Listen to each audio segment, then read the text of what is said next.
स्वागत है आपका TV9 भारतवर्ष के स्पेशल बुलेटिन में। आपके साथ मैं हूं सुमेरा खान, मेरे साथ मौजूद है मेरे सहयोगी करुणा और अंजलि। शुरुआत करते हैं इस वक्त की बड़ी खबर के साथ। अरविंद केजरीवाल को आज भी जेल में ही रहना होगा। दिल्ली हाईकोर्ट ने जमानत पर फैसला सुरक्षित रखा है।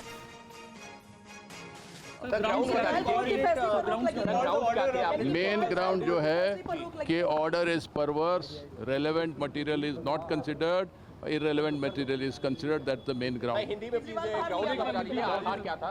जो मटेरियल जो है ध्यान में लेना चाहिए वो मटेरियल को ध्यान में नहीं लिया, और जो नहीं ध्यान में लेना चाहिए वो मटेरियल ध्यान में लिया। दिस इज द क्रक्स, समझ में आया? This is the crux of the matter. Thank you.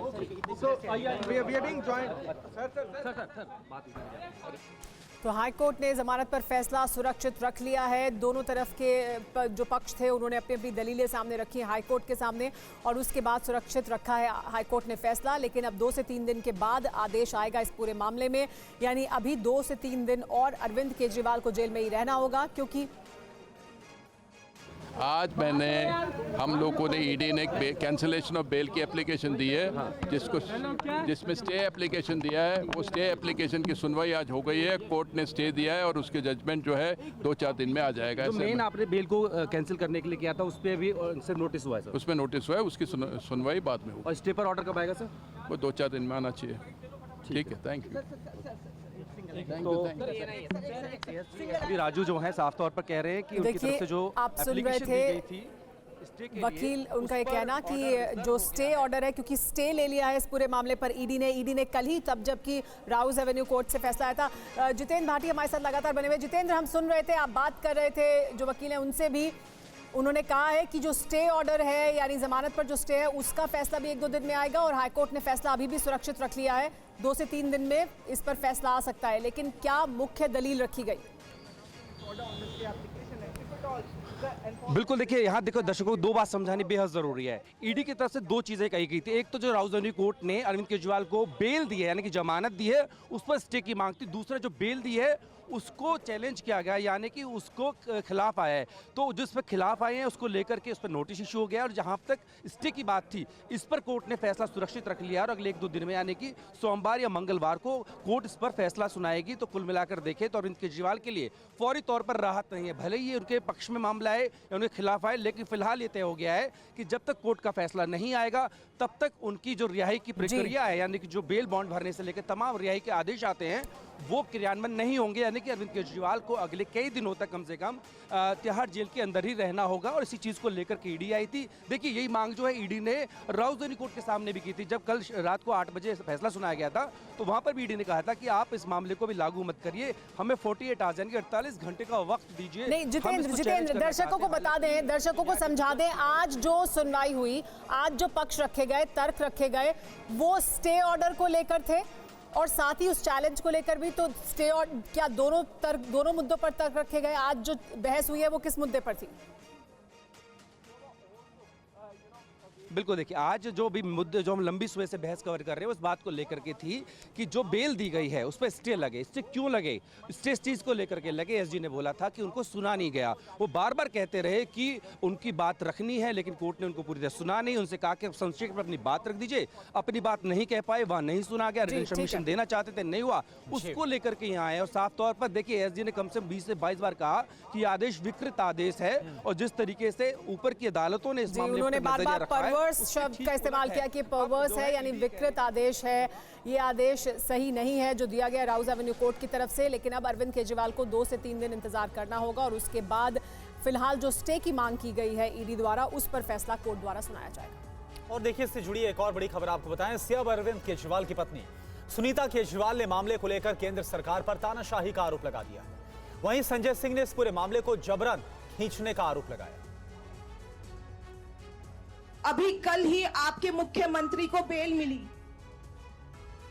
अभी सुबह ऑर्डर अपलोड होना था, ऑर्डर अपलोड नहीं हुआ और ईडी हाई कोर्ट पहुंच गई ऑर्डर को स्टे करवाने के लिए।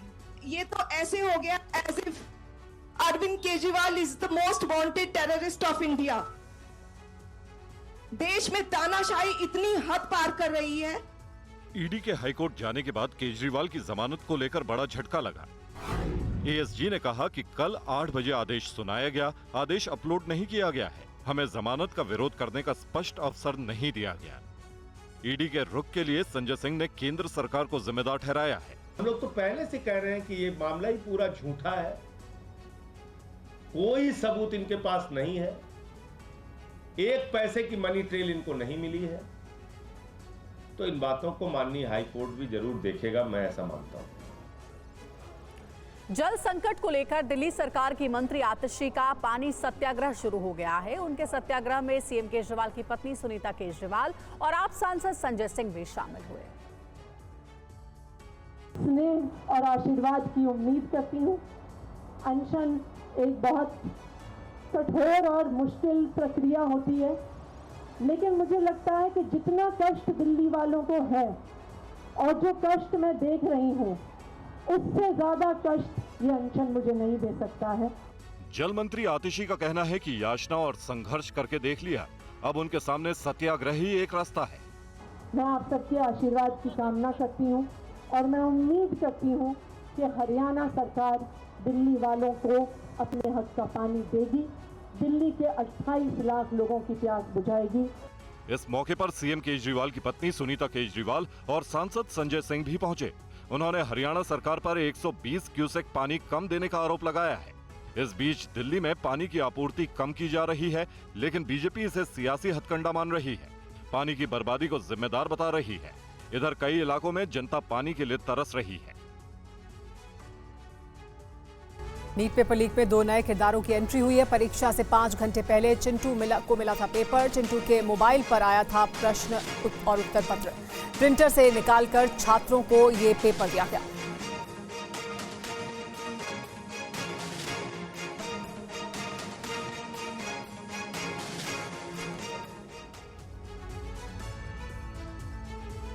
यानी बात साफ है कि नीट पेपर लीक मामले में अब 2 नए किरदारों की एंट्री हो गई है। एक का नाम है चिंटू और दूसरे किरदार का नाम है पिंटू।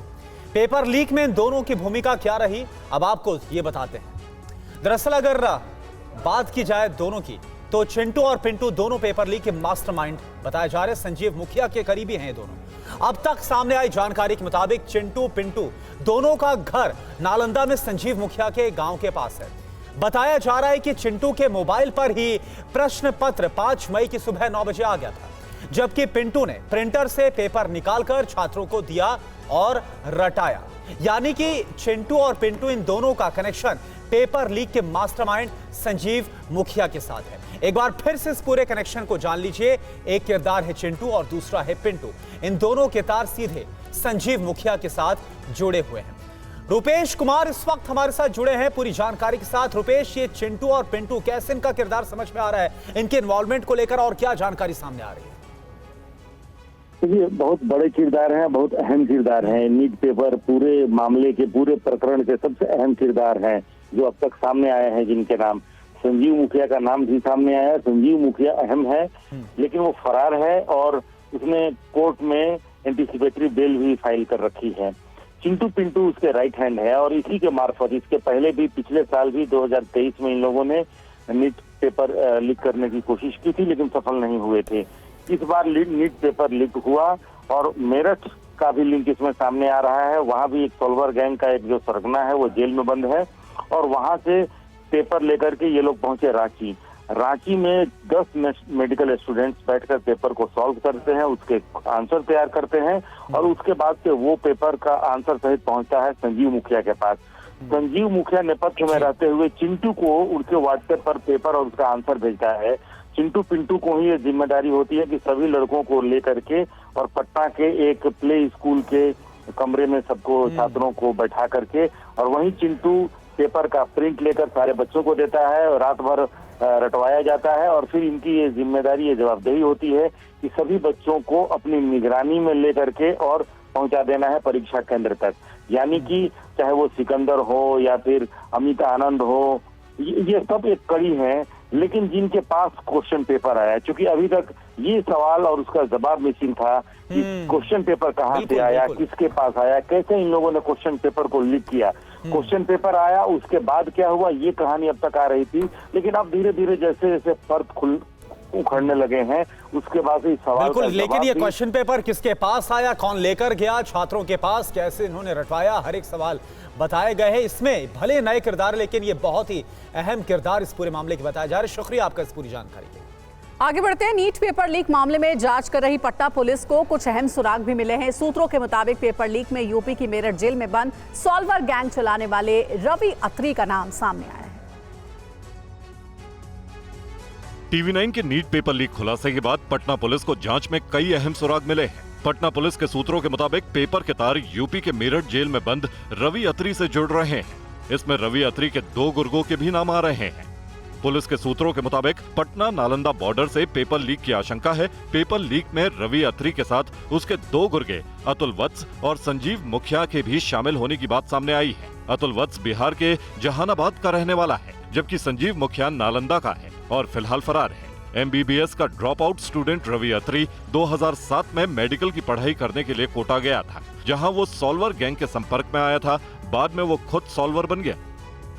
रवि अत्री को पुलिस पेपर लीक मामले में गिरफ्तार कर चुकी है। इस पर कई परीक्षाओं के पेपर लीक कराने का आरोप है। जांच में ये बात सामने आई है कि रांची के एक बड़े मेडिकल कॉलेज के करीब 10 छात्रों ने प्रश्न पत्र को हल किया और फिर उसे पेपर लीक करने वाले लोगों ने पटना में व्हाट्सएप के जरिए अमित आनंद और नीतीश कुमार तक पहुंचाया था। नीट पेपर लीक मामले में बिहार सरकार की ओर से लगाए गए आरोपों पर पहली बार पूर्व डिप्टी सीएम तेजस्वी यादव ने प्रतिक्रिया दी है। तेजस्वी यादव ने अपने पीएस प्रीतम यादव पर लगे आरोपों को खारिज करते हुए जांच कराने की चुनौती दी है।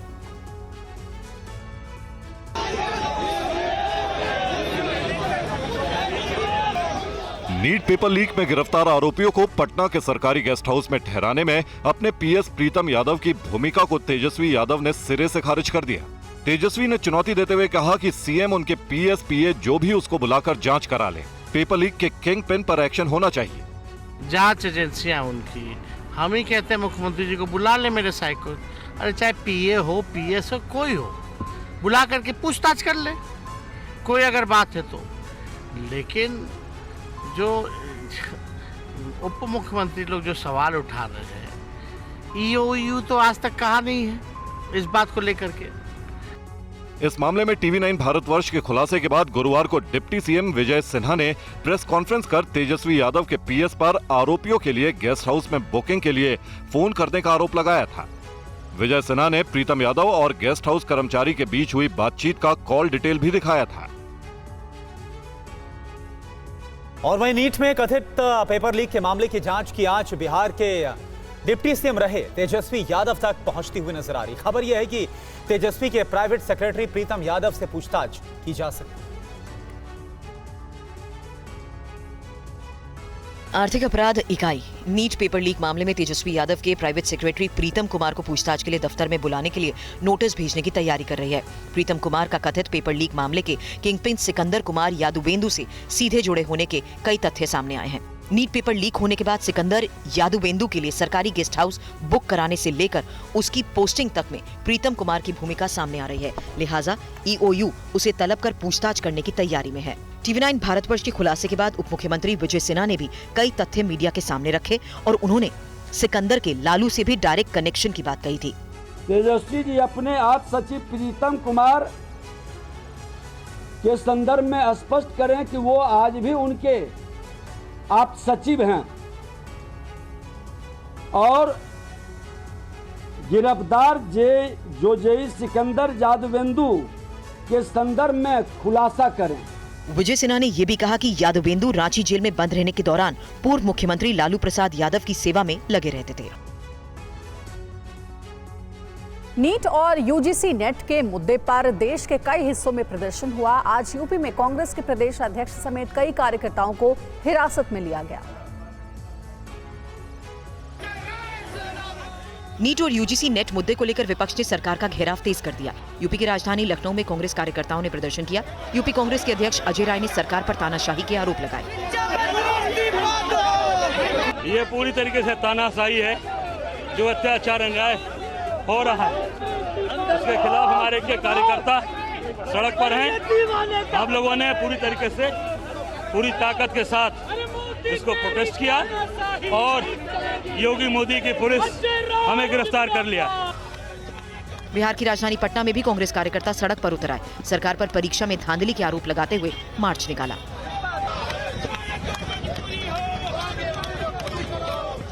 हैदराबाद में भी कांग्रेस कार्यकर्ता विरोध प्रदर्शन करते दिखे। सरकार से दोबारा परीक्षा कराने की मांग की।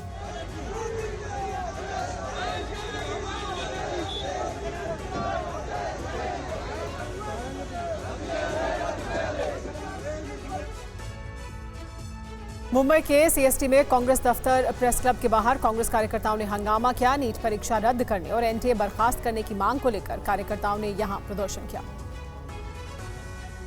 नीट परीक्षा रद्द करने की मांग को लेकर कांग्रेस का मुंबई में बड़ा विरोध प्रदर्शन चल रहा है। तस्वीरें आपको दिखाते हैं। आप देखिए यहाँ पर मुंबई प्रेस क्लब के पास में कांग्रेस के सैकड़ों कार्यकर्ता प्रदर्शन कर रहे हैं और जब भी प्रेस क्लब के गेट से बाहर जा रहे थे तो गेट के दरवाजे को पुलिस ने बंद कर दिया है। तमाम कार्यकर्ता जो हैं वो यहाँ पर आप देखिए गेट पर चढ़ गए हैं और गेट खुलवाने की मांग कर रहे हैं। दरअसल इनकी मांग है कि इस परीक्षा को रद्द किया जाए और जो लोग इसके पीछे हैं उन पर कार्रवाई की जाए। फिलहाल ये तस्वीरें आप देखिए किस तरह से यहाँ पर कांग्रेस के तमाम कार्यकर्ता प्रदर्शन कर रहे हैं। तस्वीरें आपको दिखाते हैं। तमाम कार्यकर्ता देखिए यहाँ पर धक्का मुक्की हो रही है। तमाम कार्यकर्ता जबरन गेट खुलवाने की मांग कर रहे हैं। गेट नहीं खोलने दिया जा रहा है। आप लोगों को बाहर नहीं जाने वहाँ से खींच के मेरे को पीछे करने का काम कर रहे हैं।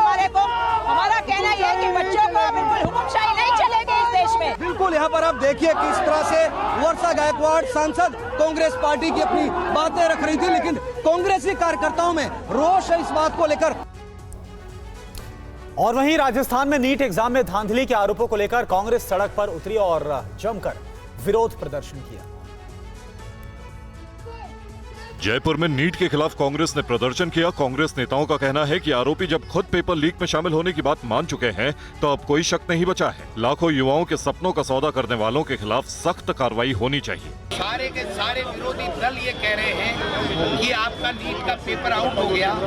देश का शिक्षा मंत्री हर मिनट में बयान बदल रहा है और एक जांच कमेटी बैठाई है, लेकिन उसमें नीट का पेपर आउट हुआ इसकी जांच नहीं की जाएगी। आगे कैसे ठीक किया जा सकता है इसकी जांच कराएगी। जो ये पाप कर रहे हैं, कल तक ये बच्चों की बात करते थे, घोटालों की बात करते थे, अब तक तो बड़े बड़े उद्योगपतियों के घोटाले सामने आए, नेताओं के घोटाले सामने आए, अधिकारियों के घोटाले सामने आए। अब तो बच्चों का भविष्य बर्बाद हो गया। आप चाहते क्या हैं? इसलिए आपको जांच करानी पड़ेगी और ये जो पाप बीजेपी कर रही है इसको कांग्रेस बर्दाश्त नहीं कर सकती। कांग्रेस का कहना है कि पेपर लीक में नकल माफिया के शामिल लोगों की सच्चाई देश के सामने आ चुकी है। नीट परीक्षा में हुई धांधली के विरोध में केंद्र सरकार के खिलाफ आज जम्मू में कांग्रेस ने प्रोटेस्ट किया है। इस मौके पर पार्टी के जम्मू कश्मीर के अध्यक्ष और एनएसयूआई ने सरकार का पुतला दहन किया।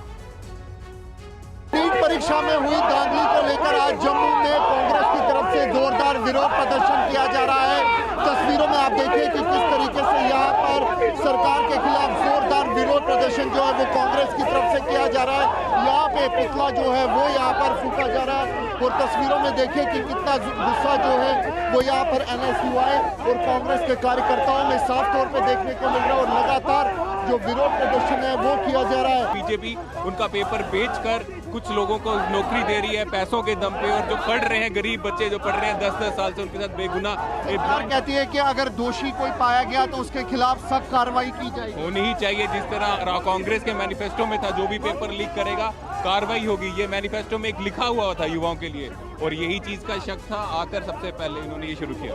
तो साफ तौर पे आप यहाँ पे जो एनएसयूआई के अध्यक्ष हैं उनको यहाँ पर सुन सकते हो और बता रहे हैं कि किस तरीके से जो प्रोटेस्ट है वो यहाँ पर कांग्रेस की तरफ से किया जा रहा है। TV9 पर शिक्षा मंत्री धर्मेंद्र प्रधान ने कहा कि पटना पेपर लीक पर प्रधान से हमने सवाल पूछा था। हाई लेवल कमेटी एनटीए की जांच करेगी, उन्होंने कहा है। TV9 ने पटना में पेपर लीक की जानकारी सामने रखी थी।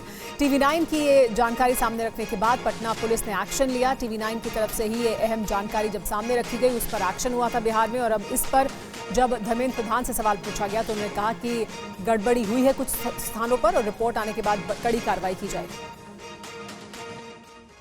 कुछ लोगों की गड़बड़ियों से जो जेन्युइन लाखों बच्चे हैं उनको दिक्कत तो नहीं होगा, यही सबसे ज़्यादा चिंता है। मैं आश्वस्त करना चाहूँगा कोई भी मेधावी विद्यार्थी के हितों को कॉम्प्रोमाइज़ नहीं किया जाएगा। सरकार उनके लिए प्रतिबद्ध है। TV9 भारतवर्ष में इस पटना का जो केस है उसको लगातार पिछले 5-6 दिनों से हम रोज खुलासे कर रहे हैं, नए नए चीज़ खुलासे कर रहे हैं।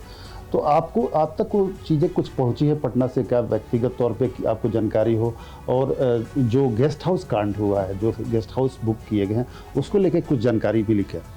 पटना पुलिस और भारत सरकार की शिक्षा विभाग के अधिकारी, गृह विभाग के अधिकारी निरंतर संपर्क में हैं।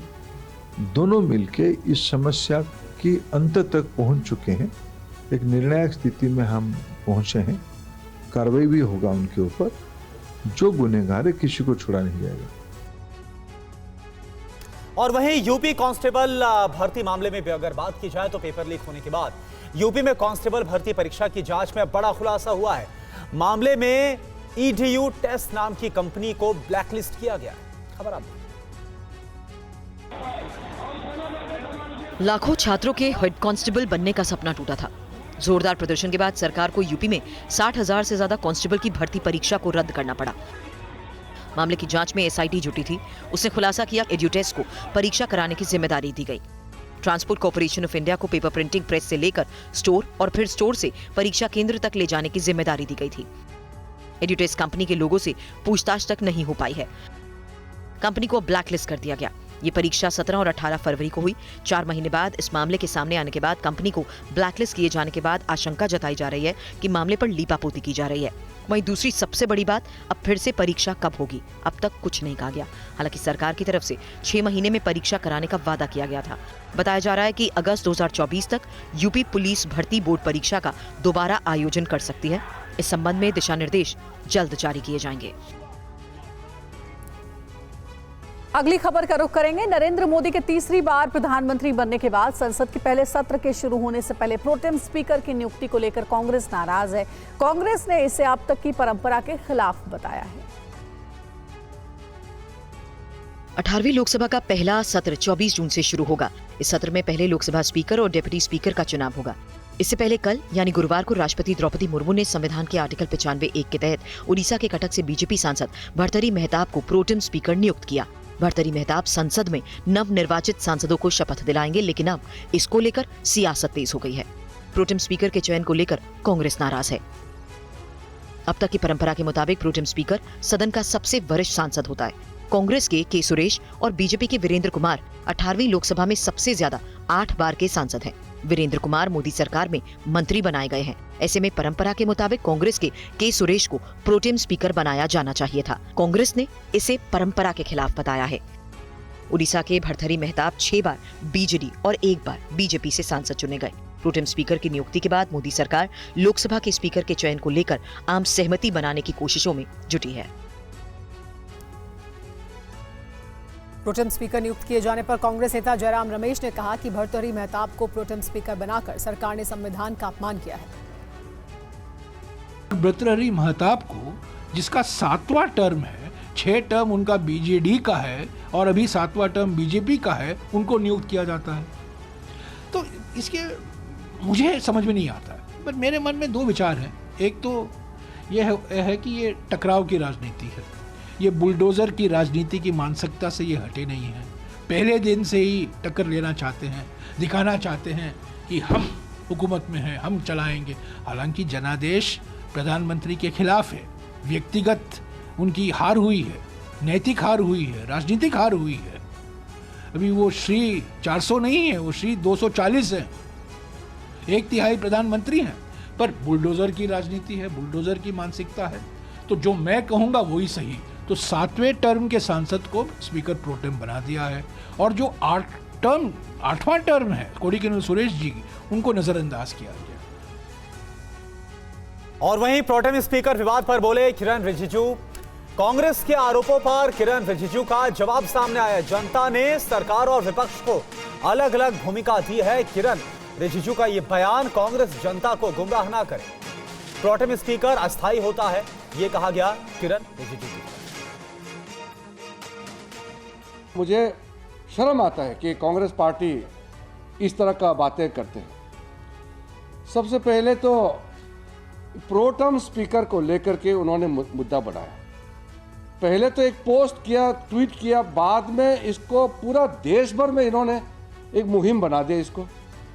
ये जो प्रो टर्म स्पीकर का पद है, ये बहुत टेम्पररी 2 दिन का नए मेंबर को ओथ देने का एक सुविधा के लिए प्रो टर्म स्पीकर का पद जो है इसको ऑक्युपाई किया जाता है। फिर तीसरे दिन नए स्पीकर का चुनाव तक अपना भूमिका निभाते हैं। कोई बिजनेस ट्रांजैक्शन कुछ करना नहीं है और प्रो टर्म स्पीकर का एक लिमिटेड रोल है जो माननीय राष्ट्रपति जी द्वारा नियुक्त किया जाता है। फिर प्रो टर्म स्पीकर अपने सीनियर पैनल मेंबर्स के साथ में सदन को चलाते हैं। भगवान श्री राम और भगवान श्री कृष्ण से जुड़े पाठ अब मध्य प्रदेश के स्कूल और कॉलेजों में पढ़ाए जाएंगे। सीएम मोहन यादव ने इसकी घोषणा की। भगवान कृष्ण भगवान राम के जीवन की पाठ्यक्रम संबंधित जो भी उपलब्धियां हैं उसको भी हम पाठ्यक्रम में उच्च शिक्षा स्कूल शिक्षा में लेने वाले हैं। सीएम मोहन यादव का मानना है कि स्कूली छात्रों को भगवान राम और कृष्ण की राह बतानी जरूरी है, इसलिए वो स्कूल के पाठ्यक्रमों में रामायण और महाभारत के प्रसंगों को शामिल करने जा रहे हैं। उन्होंने कहा कि बीजेपी के घोषणा पत्र में भी जो बातें कही गई हैं, उन पर सरकार गठन के बाद से फैसला लेना शुरू कर दिया गया है। इसके साथ ही एमपी में तीर्थ के रूप में उन स्थलों को विकसित किए जाने की भी योजना है। ये वो स्थल हैं जहां से भगवान राम वनवास काल में गुजरे थे। मध्य प्रदेश सरकार ने श्री राम पद गमन, श्री कृष्ण पद गमन दोनों बड़े प्रोजेक्ट हाथ में लिए हैं और इन पथ गमन के आधार पर मध्य प्रदेश में भगवान राम किन किन स्थान पे गए हैं, उन प्रत्येक स्थान पर जाकर के उन स्थानों को चिन्हित करके उनको तीर्थ के रूप में विकसित करने का सरकार ने पहली बार में गठन के साथ ही निर्णय किया था। हमारे घोषणा पत्र में भी था। मुझे इस बात की प्रसन्नता कि हम इस पे काम कर रहे हैं। और अब एक ऐसी खबर जो स्कूल वैन चालकों और अभिभावकों को सचेत करने वाली है। तस्वीरें गुजरात की हैं जिसमें चलती वैन से 2 छात्राएं सड़क पर गिर जाती हैं। फिर क्या होता है, देखिए ये रिपोर्ट। वैन से गिरने के बाद छात्राएं चीख उठी, लोग हैरान रह गए। आखिर क्या हुआ, पूरी घटना के बारे में बताएं उससे पहले एक बार फिर देखिए हादसे की तस्वीर।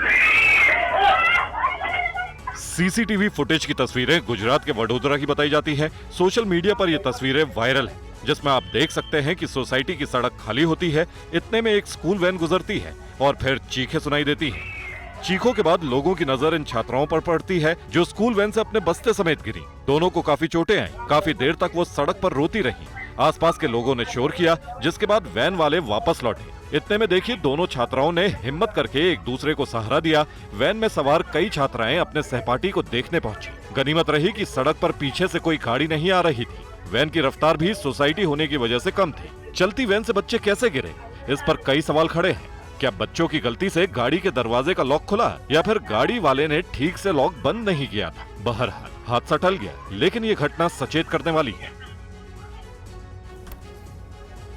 खबर मोहाली से है, जहां पर एक शख्स को मामूली विवाद के बाद बैंक में तैनात सिक्योरिटी गार्ड ने गोली मार दी। शख्स की मौत हो गई है। पुलिस पूरे मामले की तफ्तीश में जुटी। पंजाब के मोहाली के माजरा गांव के एक बैंक के सिक्योरिटी गार्ड ने आपसी कहासुनी के बाद एक शख्स पर फायरिंग कर दी। आरोपी ने जिस शख्स पर फायरिंग की उसकी मौत हो गई। शख्स को इलाज के लिए चंडीगढ़ पीजीआई ले जाया गया था। घटना का सीसीटीवी फुटेज सामने आया है, जिसमें दिख रहा है कि मनबीर सिंह अपनी मां के साथ बैंक से रुपए निकालने आया था, लेकिन जब गेट नहीं खुला तो उसकी सिक्योरिटी गार्ड से किसी बात को लेकर कहासुनी हो गई। विवाद इतना बढ़ गया कि सिक्योरिटी गार्ड ने अपनी बंदूक से फायरिंग कर दी। बंदूक से चली गोली मनबीर को लग गई। घायल मनबीर को चंडीगढ़ पीजीआई ले जाया गया, जहां उसकी मौत हो गई। घटना मोहाली के मुल्लापुर थाना क्षेत्र की है। पुलिस ने वारदात के आरोपी सिक्योरिटी गार्ड को गिरफ्तार कर लिया है। पुलिस ने मृतक की मां और चश्मदीदों के बयान के आधार पर केस दर्ज कर लिया है और आरोपी से पूछताछ कर हत्या की वजह पता लगाने में जुटी है।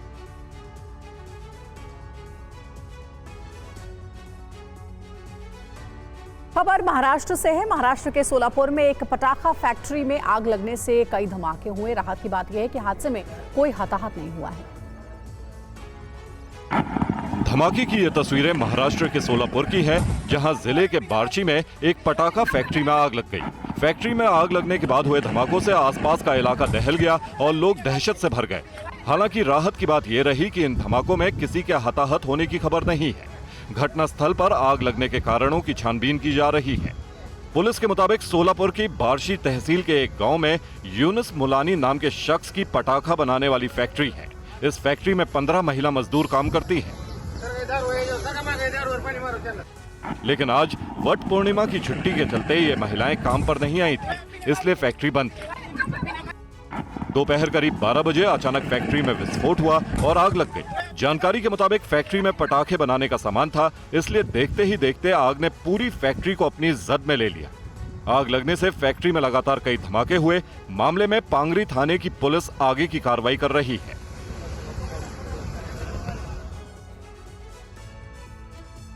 पुणे के जंगली रोड रास्ते पर गैस लीकेज की घटना सामने आई। पुलिस ने वक्त रहते मामले को संभाला, जिससे बड़ा हादसा टल गया। इस बीच नवी मुंबई से स्क्रैप के गोदाम में आग लगने की खबर भी आई।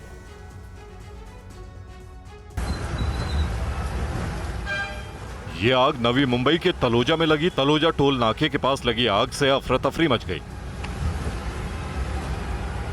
स्क्रैप गोडाउन में लगी आग को बुझाने के लिए दमकल की 4 से 6 गाड़ियां लगाई गई।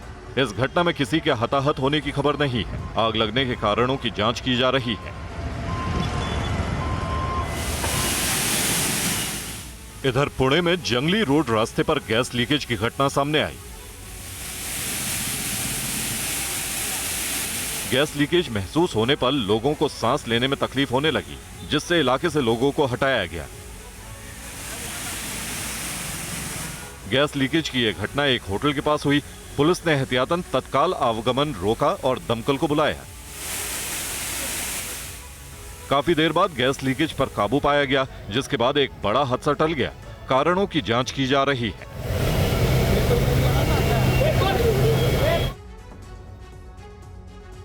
इधर महाराष्ट्र के जलगांव में आरोपी को खुद सजा देने की मांग कर रही भीड़ ने पुलिस पर पथराव कर दिया। रिपोर्ट में आप देखिए, महाराष्ट्र का जामनेर शहर आखिर क्यों जल उठा। ये महाराष्ट्र के जलगांव में एक मासूम के साथ रेप के खिलाफ लोगों का गुस्सा है।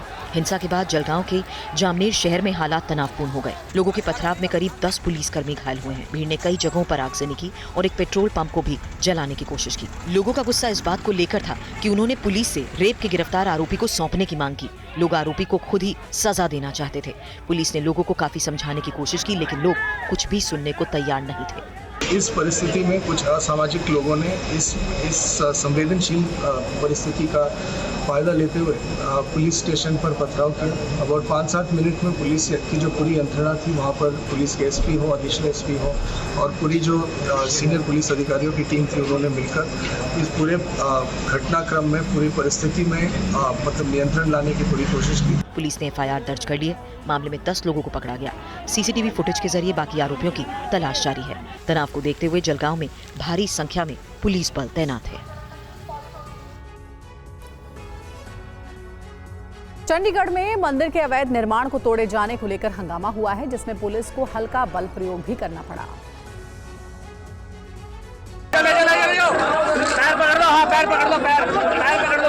चंडीगढ़ की पुलिस को प्रदर्शनकारियों को हटाने के लिए उनके पैर पकड़ने पड़े। प्रदर्शनकारी हटने को राजी नहीं थे। देखिए, पुलिस ने इनके पैर पकड़े और खींचते हुए ले गई। पुलिस और प्रदर्शनकारियों के बीच जंग की ये तस्वीरें चंडीगढ़ की हैं। जिन लोगों को पैर खींचकर पुलिस ले गई वो आम आदमी पार्टी और कांग्रेस के नेता थे। वो 2 मंदिर को तोड़े जाने के खिलाफ प्रदर्शन के लिए पहुंचे थे। प्रशासन ने बुलडोजर चलाकर मंदिर की दीवारों को ढा दिया। प्रशासनिक कार्रवाई के विरोध में नेता जमा हुए और फिर प्रदर्शन शुरू हो गया। काम रोके जाने की कोशिश के बाद पुलिस ने कार्रवाई शुरू की और फिर नेताओं को जबरन पुलिस को उठाकर ले जाना पड़ा। मामला मनी माजरा के सुभाष नगर का है, जहां नगर निगम की टीम ने अवैध रूप से बने शिव मंदिर, साईं मंदिर के कमरों को गिरा दिया है। मेयर कुलदीप कुमार ने धार्मिक स्थलों को तोड़ने की टाइमिंग पर सवाल उठाए हैं। उन्होंने कहा कि 2018 का फैसला अब 6 साल बाद 2024 में क्यों लागू किया जा रहा है।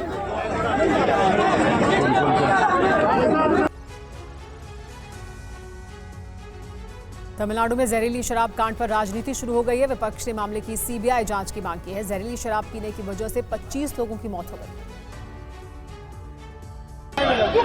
तमिलनाडु के कलाकुरुचि जहरीली शराब कांड को लेकर सियासत जारी है। तमिलनाडु विधानसभा के अंदर और बाहर मामले को लेकर जमकर हंगामा हुआ। एआईएडीएमके महासचिव और तमिलनाडु विधानसभा में विपक्ष के नेता पलानी स्वामी प्रशासन पर गंभीर आरोप लगाए गए हैं। மருத்துவமனையில் சேலம் அரசு பொது மருத்துவமனை இந்த பகுதியில் 96 பேர் சிகிச்சை பெற்று வருவதாக செய்திகள் வந்துள்ளன. கிட்டத்தட்ட 146 பேர் இதுவரை இந்த கள்ளச்சாராயம் குடித்து பாதிக்கப்பட்டதாகவும். तमिलनाडु बीजेपी के अध्यक्ष के अन्नामलाई ने भी केंद्रीय मंत्री गृह मंत्री अमित शाह को खत लिखकर मामले की सीबीआई जांच की मांग की है। उधर कलाकुरुचि जहरीली शराब कांड के 3 आरोपियों को 15 दिन की न्यायिक हिरासत में भेज दिया गया। जिला अदालत ने 3 आरोपियों गोविंद राज, दामादोरन और विजया को 5 जुलाई तक न्यायिक हिरासत में कुडालोर जेल भेज दिया है। कलाकुरुचि में जहरीली शराब पीने की वजह से तमिलनाडु में 20 से ज्यादा लोगों की मौत हो गई, जबकि कई लोग अभी भी जिंदगी और मौत से जूझ रहे हैं। इधर महाराष्ट्र पुलिस अब क्राइम डिटेक्शन के लिए आर्टिफिशियल इंटेलिजेंस का इस्तेमाल करने वाली है। राज्य के गृह मंत्री देवेंद्र फडणवीस ने बकायदा इसकी घोषणा की। एक कंपनी आपण सरकारची तयार केलेली आहे की जी पूर्णपणे आर्टिफिशियल इंटेलिजन्सचा उपयोग हा त्या ठिकाणी लॉ अँड ऑर्डर करता, प्रिडिक्टिव्ह सिच्युएशन्स करता आणि एखादा क्राइम झाला असेल। महाराष्ट्र सरकार ने आईआईएम नागपुर के सहयोग से बेहतर पुलिसिंग के लिए एआई के इस्तेमाल को लेकर एक रिपोर्ट तैयार की है। इस पर आज महाराष्ट्र पुलिस के अधिकारियों के साथ डिप्टी सीएम और गृह मंत्री देवेंद्र फडणवीस ने अहम बैठक की। फडणवीस ने कहा कि नई व्यवस्था के तहत साइबर अपराध पर डेटा विश्लेषण भी किया जा सकेगा, साथ ही यातायात प्रबंधन के मुद्दों का हल निकाला जा सकता है। इसके लिए अलग अलग इकाइयों के लिए मॉड्यूल तैयार किए जाएंगे। देशातलं सगळ्यात आधुनिक सायबर डिटेक्शन सेंटर हे आपण आपलं सुरू केलेलं आहे, जे आता महापेला आपलं लवकरच सुरू होत आहे, जिची जवळपास सगळी आता काम पूर्णत्वाला चाललेलं आहे। त्यामुळे या सगळ्या कॅपॅसिटीज तयार झाल्यानंतर मला असं वाटतं की देशामध्ये सर्वात आधुनिक अशा प्रकारचं पोलीस दल या गोष्टींमध्ये एक मोठा फायदा याचा होणार आहे। मुंबई से बारिश के कहर की खबर सामने आई है। यहां भारी बारिश ने 70 साल के एक बुजुर्ग महिला की जान ले ली। हैरानी की बात यह है कि महिला का शव 3 दिनों के बाद निकाला गया। लोगों की भीड़ लगी है, लोग हैरान परेशान हैं, गमगीन दिख रहे हैं। पुलिस और वन विभाग की टीम ऑपरेशन में लगी है। एक विशालकाय पेड़ को काटने में लगी है, उसे काटकर हटाने में जुटी है। दरअसल ये पेड़ 3 दिनों पहले मुंबई से सटे विरार इलाके में मूसलाधार बारिश की वजह से गिर पड़ा। पेड़ गिरने की जद में एक मकान आ गया। मौके पर पहुंची पुलिस ने मकान के मलबे का निरीक्षण किया, जहां उसे कोई नहीं मिला। 3 दिन बाद जब लोगों को दुर्गंध मिली तो पुलिस को खबर की। छानबीन शुरू हुई, जिसके बाद पुलिस दंग रह गई। पेड़ की चपेट में एक 70 साल की महिला आ गई थी, उसकी मौत हो गई थी। उसके शव को आज बाहर निकाला गया। पुलिस के मुताबिक महिला घर में अकेले रहती थी, इस वजह से उन्हें किसी की गुमशुदगी की रिपोर्ट भी नहीं मिली। इस वजह से कार्रवाई में देरी हुई। बहरहाल महानगर में एक बार फिर मानसून सक्रिय हो गया है। बुधवार से ही मुंबई में बारिश हो रही है। मौसम विशेषज्ञों की माने तो 24 जून तक बारिश जारी रहेगी। लोगों को बड़े पेड़ों से दूर रहने और सावधानी बरतने को कहा गया है।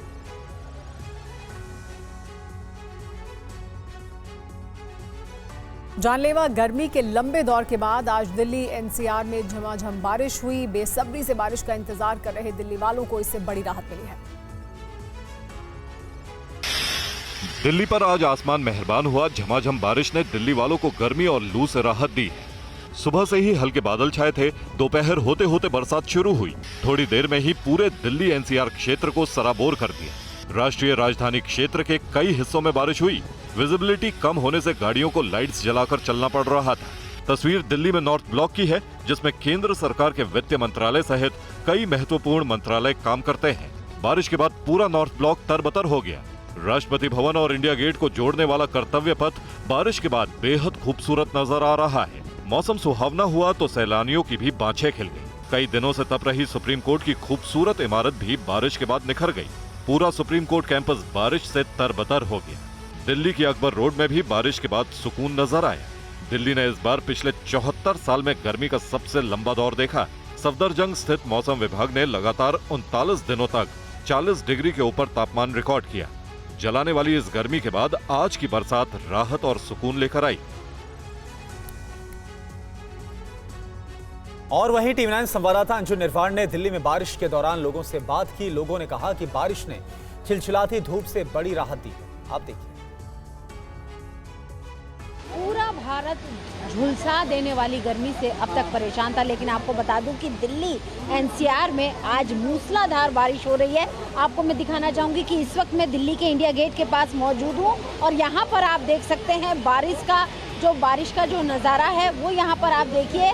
अच्छी खासी बारिश जो है वो यहाँ पर हो रही है और सुबह से आपको बता दें कि बादल एक बदली छाई हुई थी और उसके बाद से ही हल्की हल्की बारिश हो रही थी और अब मूसलाधार तेज बारिश होने लगी है। और यहाँ पर हम आपको दिखाते हैं बहुत सारे लोग हैं, कुछ स्टूडेंट भी हैं। बारिश हो रही है, हाँ तो लौट के चले जाए, इतना गर्मी था, बारिश हुआ एकदम ठंडा मौसम हो गया। जो लहर था वो कम्प्लीटली ठीक लग रहा है, तो बहुत अच्छा महसूस हो रहा है। आज मौसम बहुत सुधरा है, बारिश से थोड़ा टेम्परेचर डाउन होगा। इंडिया गेट के पास आए हुए लोगों को घूमने में अब थोड़ा सा आनंद जरूर आएगा, क्योंकि जो मानसून है उसने आने में काफी समय लगा दिया, लेकिन अब जो बारिश आई है दिल्ली वाले और दिल्ली में आए घूमने जो लोग यहाँ पर आए हैं उनको इस गर्मी से राहत मिलती हुई जरूर दिख रही है।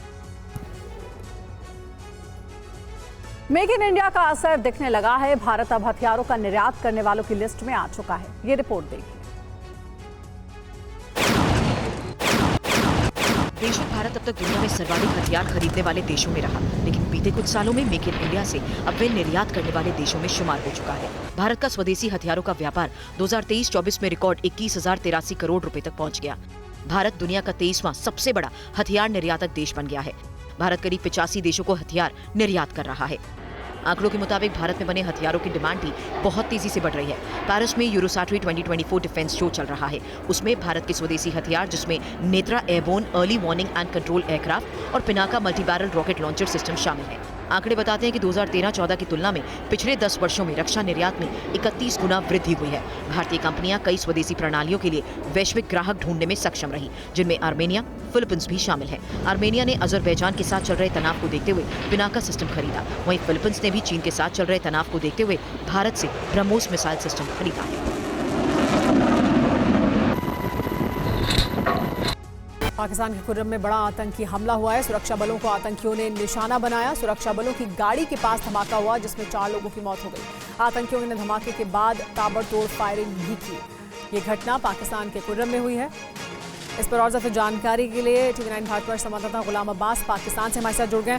गुलाम, क्या जानकारी आपको मिल रही है इस हमले के बारे में? अभी क्या स्थिति है, कौन लोग थे और किस तरह से हमला किया गया? देखिए, पाकिस्तान अफगानिस्तान बॉर्डर के करीब कुरम का इलाका है, जहां पर पाकिस्तान सिक्योरिटी फोर्सेज की गाड़ी जो जा रही थी उसको पहले माइन के जरिए उड़ाया गया धमाके से, और उसके बाद जैसे ही धमाका हुआ उसके बाद वहां पर ताबड़तोड़ फायरिंग हुई जिसमें पाकिस्तान आर्मी के 4 जवानों की मौत की कंफर्मेशन हो चुकी है, जबकि 3 घायल है जिसमें से एक को क्रिटिकल बताया गया जिसको करीबी हॉस्पिटल मुंतकिल कर दिया गया है। इससे पहले भी पाकिस्तान और अफगानिस्तान के बॉर्डर के साथ जुड़े हुए इलाके में PPP जो तहरीक तालिबान है वो ऐसी एक्टिविटीज करती रही है। तमाम अभी तक उन्होंने इसकी रिस्पॉन्सिबिलिटी नहीं ली, लेकिन आशंका यही जताई जा रही है कि अफगानिस्तान के एरिया में होने वाले PPP की एक्टिविटीज जो है वो पाकिस्तान में आकर PPP के टेररिस्ट जो अटैक करते हैं ये भी इसी चीज की कड़ी हो सकती है। तमाम अब तक जो कंफर्मेशन है वो 4 पाकिस्तान आर्मी के जवानों की मौत है, जबकि 3 जो घायल है जिसमें से एक क्रिटिकल बताया जा रहा है। जी, शुक्रिया आपका गुलाम अब्बास इस जानकारी के लिए। तो पाकिस्तान और अफगानिस्तान बॉर्डर के पास कुर्रम में ये आतंकी हमला, 4 लोगों की मौत की खबर अभी तक। बढ़ते आगे, देश दुनिया में आज अंतर्राष्ट्रीय योग दिवस मनाया जा रहा है और इस मौके पर भारतीय नेवी के ऑफिसर्स और जवान भी समंदर में योग करते हुए नजर आए। समंदर में लहरों के बीच युद्धपोतों पर भारतीय नेवी के जवान योग करते दिखे। समंदर में देश की सीमाओं के प्रहरी भारतीय नेवी के जवानों ने योग दिवस पर INS तरकश पर योग किया। जवानों के साथ नेवी के ऑफिसर्स भी इसमें शामिल हुए।